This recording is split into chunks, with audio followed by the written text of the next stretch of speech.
Like the previous dinners, tonight's information will largely be based on Dr. John and Julie Gottman's work. They are love and relationship researchers, and they have researched couples prolifically for over decades, and they have coded behaviors. They have had couples come back and they've checked in on them to see if their relationship lasted or if it didn't. And then they've figured out why relationships are working and why they're not working.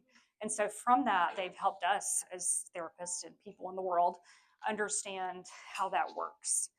And so I'll be using a lot of their information. And you can see right here on the Sound Relationship House that conflict and managing conflict is right square in the middle of it. So it's all part of things. It's necessary, natural, normal to be in conflict. Even the Gottmans have conflict, and then they take those experiences and they share them openly in their books, and they make thousands of dollars. So maybe you can do that too. I don't know. The other thing I wanted to kind of dispel right away from the beginning is that not having conflict does not mean your relationship is perfect. So if you're not having any conflict, or if you see couples who aren't, we just never fight. And that might be true, but sometimes that reason is because you don't want to bring up a topic that you know is going to cause conflict, note to self, or you are just skirting around issues, and you are also growing further and further apart from your partner because you won't bring up the important things. And so these are, some of the downsides of not having conflict, and just something to keep in mind. You could also be building resentment for your partner if you're not bringing up the things that need to be brought up. And that also doesn't turn out too well typically. So it's not whether you have conflict, it's how you do conflict that matters. The Gottmans have told us that there are two types of conflict in relationships. One is solvable, means we can fix these things, we can talk it through, we can work it out, we can move on with our lives. And the other is perpetual. So these would be the arguments that we keep having over and over again. A lot of times it's because we have different values than our partner in this area, or it's because we were raised differently, or we have different beliefs. So it's kind of the bigger issues that we don't see eye to eye on. So it's important to remember that some of these are going to keep coming up, and we just have to know how to navigate these topics and how to get through it together and understand each other and not let it wear down the relationship. So that's really important. Also, interestingly, the weight of positive interactions and negative interactions is not the same in a relationship. So, and particularly when you're in conflict, if you roll your eyes or scoff at your partner or make a snarky comment, you actually have to do 5 positive interactions to neutralize that one negative thing. So keep that in mind when you're in conflict, is that you have to work a lot harder to build the positives than you do when you accidentally let a negative slip. So, and in day-to-day life, when we're not in conflict, that positive number is much higher. It's 20 to 1. So if you're just walking down the street and or maybe you and your partner walking down the street and they slip something up, those pants really big. Are you saying I look big? And then you takes 20 positive interactions. Like that could be apologizing, which I hope you do. It could also be, just nodding, smiling, being agreeable, that kind of thing.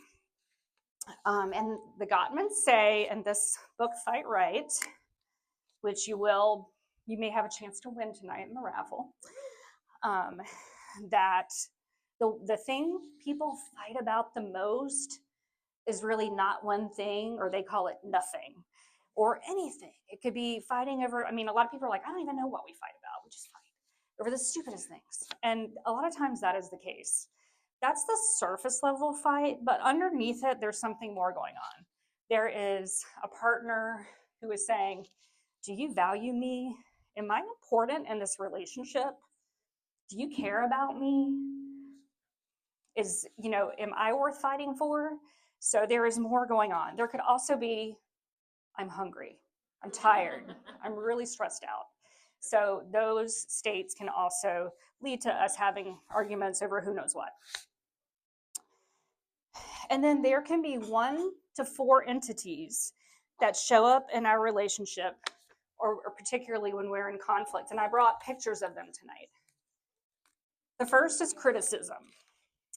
I'll tell you the antidote to each of these.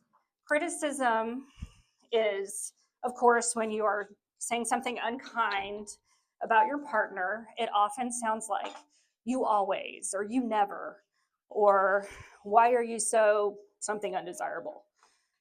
So that is, that's often how it comes out. We're frustrated a lot of times. We're carrying around a lot of things that have been building up, and it might come out in a criticism. And the way to counter this is what we call the softened startup, or the gentle startup. I might use those words or that phrase interchangeably. And we're going to do a deeper dive into this later, but you will get some handouts that will be coming around about that. I want to speak a little more nuanced about this. So hold that thought, put a pin in that one. The next one is defensiveness. So defensiveness is kind of taking on the victim mentality when someone gets accusational with you. So naturally, if I say you always or you never, my partner might say, well, I wouldn't do this if you didn't always do this. Or, so it's taking the stance of I'm the victim, or actually the problem is you and not me. And the way to counter this is to accept some responsibility for what is happening in the relationship. It certainly helps when the person starts off softly and gentle, rather than coming at you with a criticism. So, taking some accountability. There was probably some time that, yes, we did do that one thing and that did hurt our partner. So just being cognizant of that and aware of it and owning it is the antidote. The next one is contempt. And this is a particularly yucky one. Contempt is like an insult with malice. So it's sarcasm, it's mockery, it's something like, oh, genius, way to go with all your financial plans that you have for our bank account. So there's something a little more hurtful. So the other thing to know about contempt is that the person who's on the receiving end of contempt, there have been scientific studies that show that compared to the general population, those people who are on the receiving end of contempt are more likely to get illnesses. It wears down their immune system. So there are some literally making you sick sorts of aspects of being the recipient of contempt. The way to counter this is to create a culture of appreciation with your partner. And that looks like shifting your perspective. It takes work, it takes practice, but seeing your partner for the beautiful person they are and honoring that and calling it out when you see it. So really turning that from, like I say, tinted lenses of darkness to rosy colored glasses, where you realize your partner is someone you chose to be with and you remember all the reasons why and you redevelop that connection with them. And the last horseman of the apocalypse, as these are called, is stonewalling.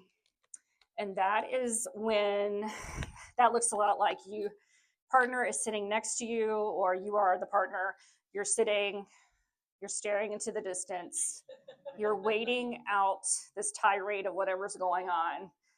You're not saying anything, you're just sitting there. And there's a couple things happening in the situation. One is you may be in sort of a silent way protesting that you're even having this conversation. This may be your stance that I don't agree with this.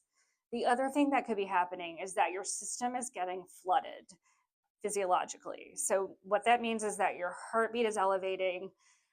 Things are happening in your brain that make it harder for you to even process information. So that is something to know as well. And the antidote for this is for you or whomever, maybe your partner, if your partner sees this happening, or you, if it's happening to you, to say, I'm going to have to take a break. Let's postpone this conversation. I am flooded or I am overwhelmed right now.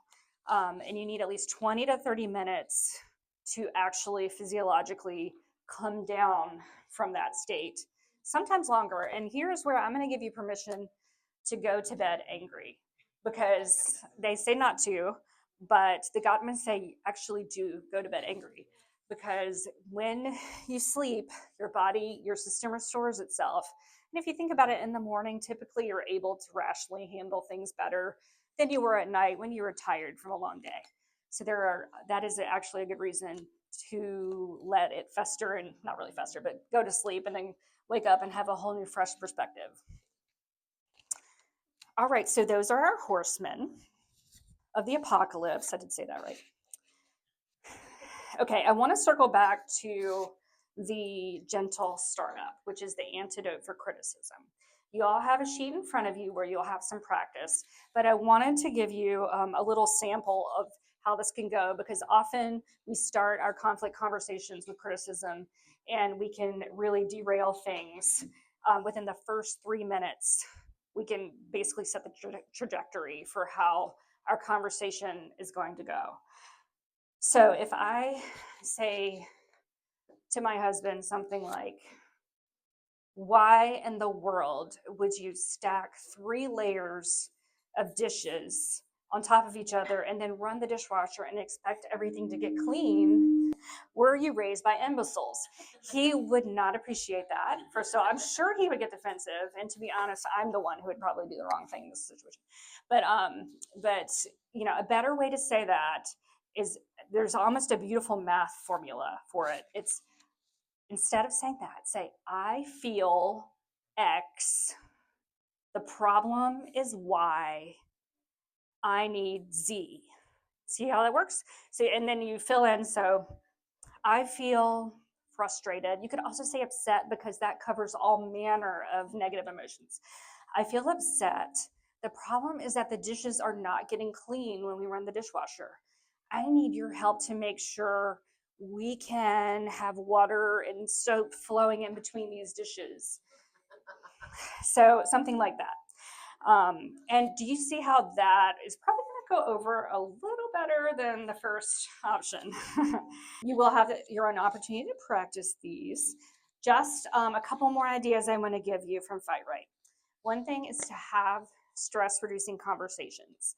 These are conversations where the phone is put down, eye contact is made, the TV is off, and you're actually listening to your partner talk about whatever it is they want to talk about. Maybe it's their stressful day. Your inclination might be to fix that problem. Oh my gosh, your boss is such a jerk. Well, this is what you should do. Or maybe you're kind of the problem in this situation. Do not say that. But you want to be on the side of your partner no matter what. But with the stress reducing conversation, you are just listening to them, nodding, hearing them, reflecting back maybe what they're saying. Believe it or not, a lot of what we do is we get paid to do this. So is listening to what they're saying, making them feel heard. So instead of trying to fix the problem when maybe somebody just needs to be heard, just let them know you hear them. Yeah, that really stinks. What a rough day. You want some ice cream? Something like that might be a good way to have a stress reducing conversation. The other thing is to really value connection over winning. And a lot of times we're competitive people. We really want to win this argument. But when you win the argument, you really lose and hurt your partner, and vice versa. So if we want to really protect the relationship, we need to win the relationship and give a little bit to our partner to work together. Finally, focusing on repair attempts is something that is really good. We are going to hand out to you a repair checklist. The Gottmans say, put this on your refrigerator, put it on the mirror in your bathroom, put it on the cabinet door you use all the time, put it somewhere where you can go to it quickly. When you start to have a conversation that starts to escalate, you can, as silly as it seems, go right over to that checklist and say, oh, I need to apologize somehow, but I don't have the words. So here are some words I can use to apologize. It gives you many options. The same for many other things. So use your cheat sheet. The Gottmans talk about how it might feel silly to do that. But the truth is, you might actually be able to take a breath in that moment, calm yourself down, and really keep that conversation on track so that it doesn't derail into conflict. So, to sum up, I have a couple of final notes for you. Just be sure to value connection over conflict, and remember that's what you're working towards. And then also, if you can apply all these millions of things I just told you about, but we will have sheets for you tonight. You could be that couple who your kids or your friends or your family say, wow, that's how they do it about conflict. And then they'll say, okay, now we need them to stop arguing about the dishwasher. So thank you so much.